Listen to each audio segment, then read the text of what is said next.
What up guys, it's Hannah. Welcome back to my channel, and today we're going to talk about Candace Owens and why her documentary is the greatest lie that has ever been sold.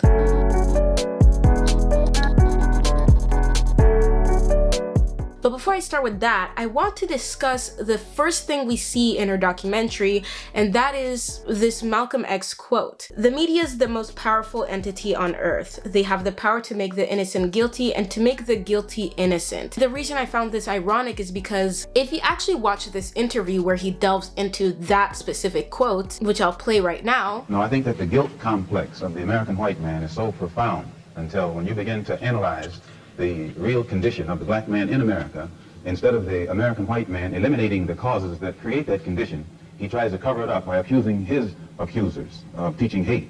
But actually, they're just exposing him for being responsible for what exists. Malcolm X is literally talking about what we'd call white fragility today, and how white people will accuse their accusers for accusing them, and how those white people will use black people's protesting for rights and their frustration with inequality as proof that black people are teaching hate, rather than focusing on dismantling the actual systems that are resulting in this inequality experienced by black people. And that is exactly what Candace is about to do in this documentary. That is why it is incredibly ironic that she used a Malcolm X quote. I just had to mention the irony of that.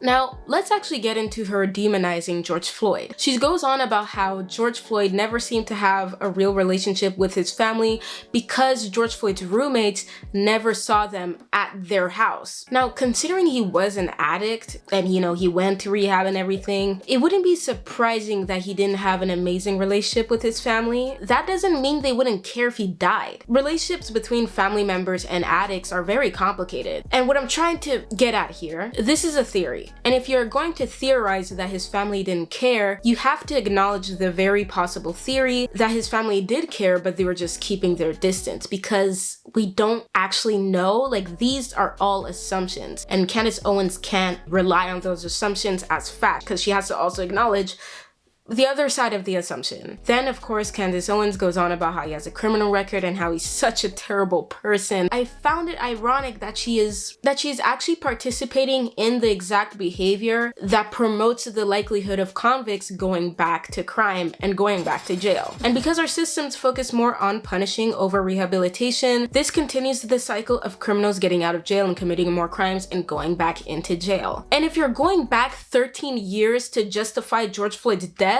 I think your argument falls flat to the ground, in my humble opinion. They didn't arrest and kill 2007 George Floyd, who robbed a family.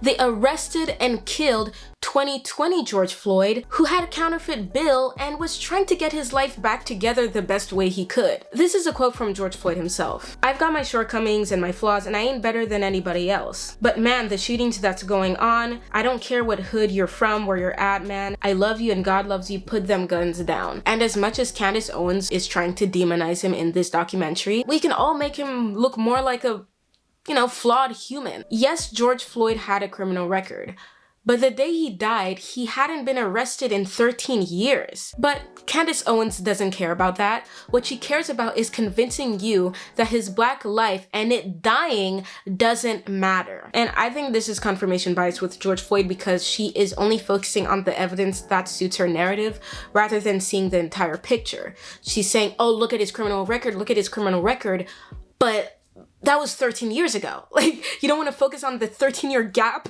between his last arrest and then the day he died. And now I'm going to talk about how she's going to do this with Derek Chauvin, but in a different manner. Instead of focusing on the negative part that suits her narrative, she will focus on the positive. But before I get on to the video, if you're enjoying, please hit the like button and subscribe. It means the world to me, and it supports this channel and shows that you guys are enjoying my content. It really means a lot. I love you guys. Let's get back into the video. I don't know if I should be disturbed and perturbed by her sheer passion in defending Derek Chauvin. Like when she was on the phone trying to talk with the mom and she was like, you have to tell your story. Never seen her passion with any black person dying unfairly, ever. And the thing about making him look good, it doesn't change anything. You know, we see the video footage for ourselves. And, you know, I'm going to get into his own past that she does not want to talk about. But first I want to say, it's not an argument to ignore what he did and just focus on, oh, but he was such a great man. Derek Chauvin, we don't want to accept the reality that we saw that day George Floyd died of who he really was. As George Floyd begged that he couldn't breathe and showed clear signs that he was no longer responsive for 2 whole minutes, Derek Chauvin didn't give a damn about him. He didn't see George Floyd as a human, because if he did and wasn't acting like a nihilist, he would have checked on him and see if he was okay. But he didn't. Yet I'm supposed to believe that he's a great guy? Yeah, I'm not gonna believe that. Okay, so before I get into Derek Chauvin's past, this quote actually best explains what I'm getting at here. It may be true that Chauvin was a solid guy in the past, but as I watched the attempted rehabilitation of his character, I couldn't help but think of how he had his hands in his pocket and a bored look on his face while his knee pressed on Floyd's neck for 9 long minutes. And this entire section of Derek Chauvin was such a great officer.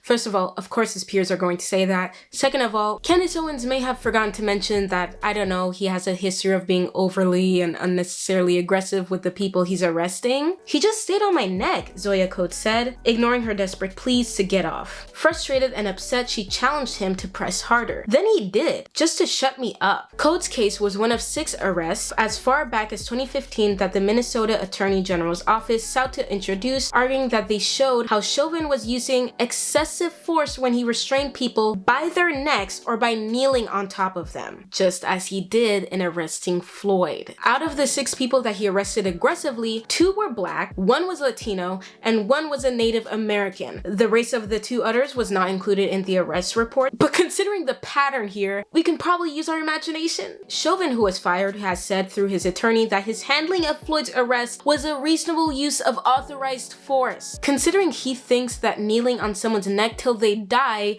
is use of reasonable authorized force, it's not a surprise to me that he has at least 22 complaints and internal investigations during his 19-year career. And before you say, well, they did it because they were probably violent and were participating in dangerous crimes, well, all 4 people who told of their encounters with Chauvin had a history of run-ins with cops, yes, but mostly for traffic and non-violent offenses. I'm going to read one case with most of the context and the rest I'll read with as little context because I don't want this video to be 1 hour long. So it's gonna be the one that was actually allowed to be used in the trial. Now, Coates' mother had accused her of trying to choke her with an extension cord, according to the arrest report, but Coates said in an interview that her mother was swinging the cord around and that she merely grabbed hold of it. Note to viewer, those charges have been dropped. So she said that she had left the house to cool off after the fight, and when she returned, Chauvin and his partner had arrived. In the prosecutor's description of the arrest, based on Chauvin's report and body camera video, Chauvin told Coates she was under arrest and grabbed her arm. When she pulled away, he pulled her to the ground face first and knelt on her. The 2 officers then picked her up and carried her outside the house, face down. There, prosecutors said Chauvin knelt on the back of the handcuffed woman, even though she was offering no physical resistance at all. Coates in an interview said she began pleading, "Don't kill me." At that point, according to the prosecutor's account, Chauvin told his partner to restrain Coates' ankles as well, though she was not being physically aggressive. As he tied her, she said, she told the other officer, "You're learning from an animal. That man, that's evilness right there." Chauvin's partner in that arrest declined to comment. Misdemeanor domestic assault and disorderly conduct charges filed against Coates were ultimately dropped. So that is one of the main examples that were allowed to be used in court against Chauvin. Now let me run through the rest of them that I don't have time to get into the details. I'll leave all the sources in the description if you want to read in full. Julian Hernandez, February 15, 2015. As Chauvin pushed him into a wall and grabbed him by the throat, Hernandez recalled thinking, "You're choking me." Jimmy Bostick, April 2016. Chauvin escorted Bostick outside, writing in the arrest report that Bostick had threatened to spit on the owner. "I close distance with Bostick," Chauvin wrote, throat and secured his neck/head area with my hands. Now this is Bostick speaking. The next thing I felt was arms just wrapped around my neck. I started telling him, "Let go, I'm having trouble breathing, I have asthma, I can't breathe." This guy has heard that sentence before. Bostick had to go to the hospital after suffering the asthma attack. Some of those whom Chauvin arrested said that learning the same officer had been involved in Floyd's death made them regret they had not pushed harder to hold the officer and the department accountable. "I don't have nothing against cops, I got relatives that are cops," said Hernandez, "but he should have never been on the force that long."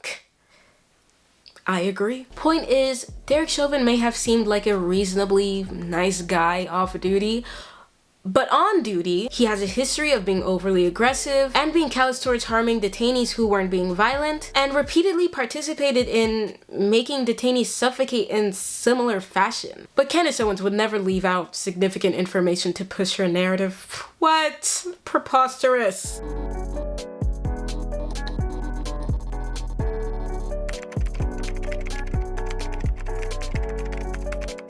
This is actually going to be my favorite part to dissect. Expert that is going to say whatever Candace Owens wants to hear goes on about how George Floyd was resisting arrest and refusing to comply, and everything that led up to his death is his fault and that's why he died. Well, if I look with my own two eyes and listen with my own two ears, and considering the context that he hasn't committed an offense in over a decade, which I feel like the expert should have considered here, I see a man pleading not to die. He was a bit erratic, but he was not outright aggressive. And when Chauvin kept him flat on the ground, he was literally staying still and wasn't moving a muscle. Also, what the super credible expert that we should trust and assume won't be completely biased forgot to mention is this. Mahmoud Abu Mayale told NPR that clerks are trained to let management know when someone uses counterfeit money, and the workers try to handle the crime themselves without cops unless things escalate to violence. But in Floyd's case, Abu Mayale said, a teenage clerk who had only been employed for 6 months called 911, essentially implying the worker had not fully understood their protocol. Additionally, the owner said Floyd had been a regular customer for about a year and he never caused any issues. Here's a conversation exchange between an interviewer and store owner Mahmoud. "Do you wish that your staff member had not called the police that day? I think if there was any way to have prevented it, that would have been a very good thing to happen. But unfortunately, he," the teenage clerk, "felt like that was the best course of action." For your information, Abu Mayale said he's fired the clerk and plans to retrain his staff once he reopens. My point is, the expert did not mention that it was 1, a new teen worker who called 911, so he didn't understand protocol. 2, Floyd was a regular customer of theirs who had 0 past issues with them. And 3, the worker has since been fired. But Candace Owens, she would never leave out information that would push her narrative. I mean, the whole point of this is to do the opposite, right? So now let's continue on with the video.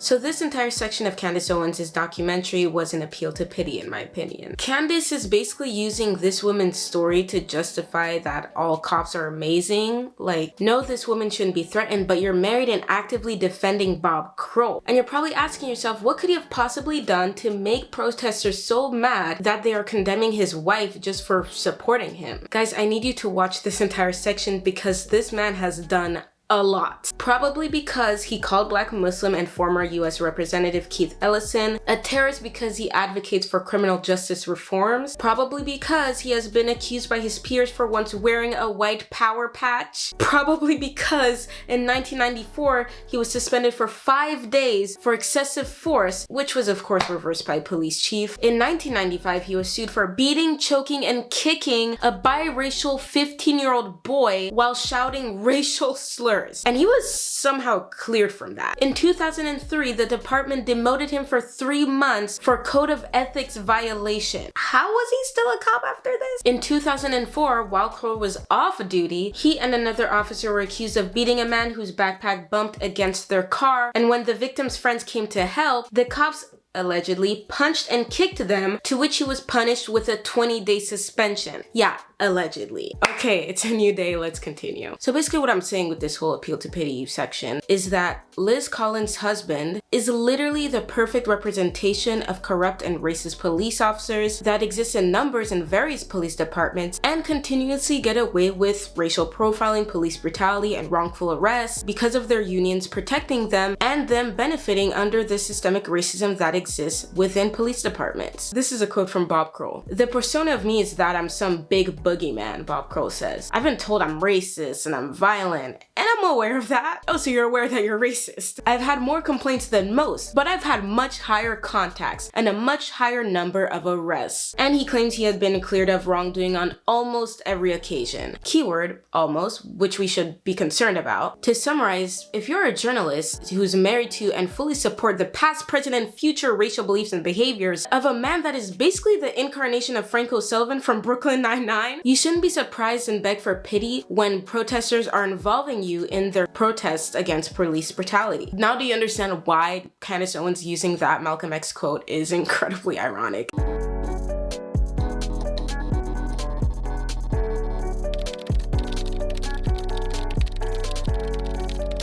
Candace Owens and basically anyone that hates anything to do with Black social movements love to use this bias. They focus so much on the negative that they almost have you convinced that there's nothing good. So Candace Owens in this section of the documentary is talking about how the BLM caused $1 to $2 billion in damages from the riots. Well, key thing that Candace Owens of course is not going to mention, 93% of all BLM protests were peaceful. Yeah, 93%. Riots are kind of a normal part of protests. Not that they are normalized, but they're going to be there sometimes. Even in the civil rights movement in the 60s, where we focused so much on non-violent protests, it still got very violent, and I'm going to get into statistics here. Yes, there were much more riots than usual, but that is because this social movement in particular was literally nationwide. The March on Washington had over 200,000 people, yet recent polls suggest that around 15 to 26 million people in the US have participated in the 2020 BLM protests at some point in time. 15 to 26 million. Funny enough, I thought I would have to use math to explain why civil rights movement would have done as much damage as the BLM protests, but I don't need to. Investigations and relief efforts estimated that the total cost of the property damage in the 1967 riots, this is part of the civil rights movement, to be around $132 million, which today would be around $1 billion. And what is Candace Owens gonna say, that the civil rights movement protests weren't effective? I'm not saying that we have to commit damage, but you know, you quoted Malcolm X, who literally said this about riots. To me, the serious injuries that have been done your people, with which I totally agree. I don't call that violence. I don't in any way encourage black people to go out and initiate acts of aggression indiscriminately against whites. But I do believe that the black man in the United States, and any human being, anywhere, is well within his right to do whatever is necessary, by any means necessary, to protect his life and property, especially in a country where the federal government itself has proven that it is either unable or unwilling to protect the lives and property of those human beings. And why did it feel like all BLM protests were violent? Because I'm sure depending on what media outlet you watch, you probably felt like it was all violent. Well, that is because of political orientation and biased media framing. You know, disproportionate coverage of violent demonstrations perhaps? It's not like I'm calling out any specific media outlets. Preposterous. Anyways, the more I expose this documentary, the more ironic it is that she used that Malcolm X quote. She wouldn't agree with a lot of what Malcolm X said. And I didn't even touch on the fact that some riots were actually started by people unaffiliated with the BLM protests, white supremacists perhaps, or the fact that police would mishandle protests and incite riots through responding too violently. But I digress. Anyways, besides citing that statistic of $1 to $2 billion of damages, which I already debunked, I just exposed that it's not as bad as people make it out to be. Candace then pushes this argument of BLM was violent by using this store owner who got his shop looted and how he's talking about his weird beef with Chrissy Teigen and her friends. Look, I don't know what Chrissy Teigen and her mean girl endeavors has anything to do with BLM, but I'm going to talk about how BLM protests aren't as violent as conservatives make it out to be. I'm not going to talk about that shop owner's story. That's just another form of appeal to pity, because I have no reason to comment on this besides I'm sorry your story got looted. All the people in my comments in my last couple of videos about Candace Owens were defending her, talking about how all she does is speak facts. How are people's stories facts? Like, y'all were telling me, oh, she's saying the truth here. I'm gonna get into the BLM and their financial endeavors, but how exactly are these people's stories, biases, and perspectives facts? And I'm not saying that there's no use in bringing people on to discuss their story. There's nothing wrong with that. But her documentary isn't about telling a story, it's about pushing an argument against BLM. So why is she using people's stories to push this argument that she has? Because they're just gonna say what they think. And to use someone's story as some fact and to generalize whatever you're arguing is very cowardly. Not cowardly, but it's weak. It's just, look, if I told you systemic racism is real and only talk about how someone touched my hair in class one day, did I really prove anything? No. But now that I've disagreed with Candace Owens on basically everything in this documentary, let me get into what I do agree with in some sense. Now, you guys know for the most part how I feel about the whole BLM money situation. It really sucks that the leaders became so greedy and completely forgot about the cause, because if it weren't for their misspending endeavors, BLM could have been taken way more seriously, like civil rights movement level seriously. And like, let's be real, civil rights movement wasn't taken seriously for a long time before it became like a big deal. So it's like, it's not like it is the end of BLM, but still. But by being greedy and untrustworthy, the BLM leaders have created a stain that are going to follow Black people in any future protest or any new movement. It will also make people less willing to donate in general, which is not good because donations do help a lot. There's nothing wrong with donating to a good cause when the cause uses the money in the right way. And I don't want to sound like I'm excusing their behavior when I say this, but they were definitely not ready for 2020. Like, let's be real here. I mean, BLM was gaining some traction and they did have like a small semi-structured team, but they literally weren't prepared to go from 0 to 100 in a blink of an eye. This quote explains it best in my opinion. It comes across as an early startup nonprofit without substantial governance structure in place that got a huge downfall. People are going to be quick to assume that mismatch reflects intent. Whether there's anything improper here, that is another question. But whether they set themselves up for being criticized, I think that certainly is the case because they didn't plug a bunch of those gaps. In other words, yeah, they were insanely unprepared, but they deserve all the criticism they are getting for not focusing on improving their team and establishing a structure as the organization grew in 2020. Basically, it's their fault for keeping it as disorganized as it was while they had tens of millions in their fund, because that literally sets it up for utter disaster, and that's what we saw with our own two eyes. By the way, what you need to know about people like Candace Owens and most media people nowadays, they will show you what they want you to see that fits their narrative. Now, I'm not saying that she's blatantly lying to you. You have to not be lazy and be willing to research for yourself if they're telling you everything or they're only telling you what they want you to see so you can be on their side. Do you see the difference here? Candace didn't lie about the donations, but if she actually read out all of the BLM donations and grants they sent, the disproportion she created between the LGBT organizations and BLM related organizations, it wouldn't be as big as she made it out to be in her documentary. Now let me proceed to read every single one of these. Allied Media Projects, Arts Business Collaborative Inc., Audre Lorde Project Inc., Black Lives Matter 5280, ICO Rocky Mountain Peace and Justice Center, Black Lives Matter Boston, ICO Building Audacity Inc.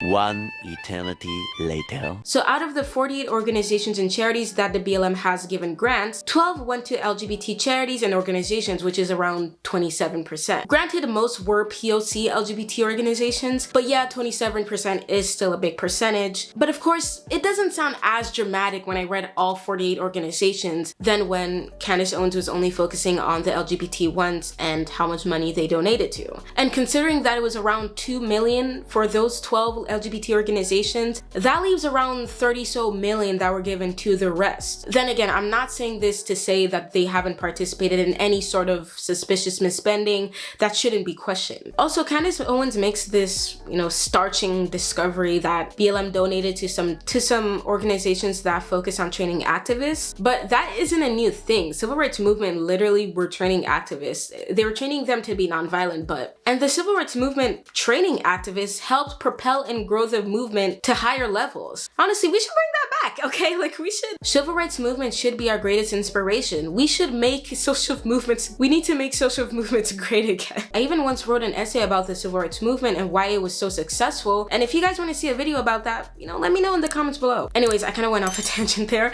I will applaud Candace Owens for her discovery about the Living Through Giving charity. I couldn't figure out what that charity was and if it was even real, but she did find out that there was a connection between Patrice, one of the BLM leaders, and the executive director of this fake charity. So that means the biggest grant the BLM did went to a fake charity that was run by one of Patrice's friends. You know what? I knew I couldn't trust them, especially when they said that leadership doesn't look like MLK, which is ridiculous. Yes, I'm still hung up on the whole MLK comment, okay? I did find this part hilarious when Patrice... What happened this morning is not safety. It's not what I deserve. It's not what any of us deserve. I can't see how this... Like, I've never been Patrice's biggest fan, to be honest. She's basically playing the victim and like crying on about, look, I'm not gonna invalidate her experiences and the mental anguish she must be going through, which she definitely put herself through with her own actions. But you did this, Patrice. You can't go cry on about how the riots are after you, this and that. You ruined the movement more than the conservatives could have. It's funny to me that Candace Owens only makes a documentary about this incident. I mean, she wasn't moved to make a documentary about the hundreds of Black people that were killed innocently, or even the hundreds of thousands that are getting wrongfully convicted at higher rates every year. This is why it's so obvious to me that this entire documentary is just a narrative push of her political ideals. Yes, she exposed the BLM's misspent funds and their suspicious finances, but she did this long after we already knew. This documentary isn't an expose or groundbreaking phenomenon. It's honestly just repeated right-wing talking points, plus a reminder that these 3 Black women have sent Black people 100 years back. It isn't about creating true change among the Black community because she isn't making documentaries this big about Black poverty or war on crack and mass incarceration. And you wanna know why? You wanna know why Candace Owens is never going to make documentaries about that? Because she is a Black grifter who is focused on white approval and maintaining white supremacist beliefs. She knows that if she did a documentary about mass incarceration or war on drugs, or cases of racial violence on Black people that can't be disputed, she would be losing a lot of the core audience that makes her money. She would be losing her deals with the Daily Wire, and she wouldn't be taken seriously by her right-wing peers, because all of those things I just mentioned are things that were done under, I don't know, Republican presidency. It's all about approving and supporting this side while being completely against anything to do with the other side. And you know what doing that is? Supporting division. Refusing to support and agree with anything that makes it seem like you're on the other side, even if the facts are irrefutable. And sometimes, a lot of the times, they even like to twist around the facts. That is why I don't take Candace Owens seriously, and I may never take her seriously. She's not doing God's work, she's doing the work that she needs to do to put money in her pockets by satisfying her racist peers and participating just as much as everyone else in maintaining division. And to the Candace Owens supporters that defend her with their life but don't even know how to spell her name, your hate creates division just as much as any media that you hate. The media is not doing its job if you're not hating me or if you're not hating other people that don't agree with you. Do you not see that you hating me in the hundreds in my comment section simply over me disagreeing with your views is supporting the division you claim to hate? Anyways, thank you guys so much for watching this week's very late video. Let me know in the comments below what you guys thought, if you thought I missed something, if you agreed on something. I don't know, whatever you want to say in the comments. Yeah, I put a lot of effort into filming this video. Now I'm going to put a lot of effort into editing this. So please, leaving a like, commenting, subscribing, sharing helps a lot. Even if you hate me, your dislikes help with the algorithms. But anyways, hit the like button, subscribe, and African mama slap the notification bell. And I'll see y'all on the next video when we're back on my channel. I'm Hannah, and I'm out.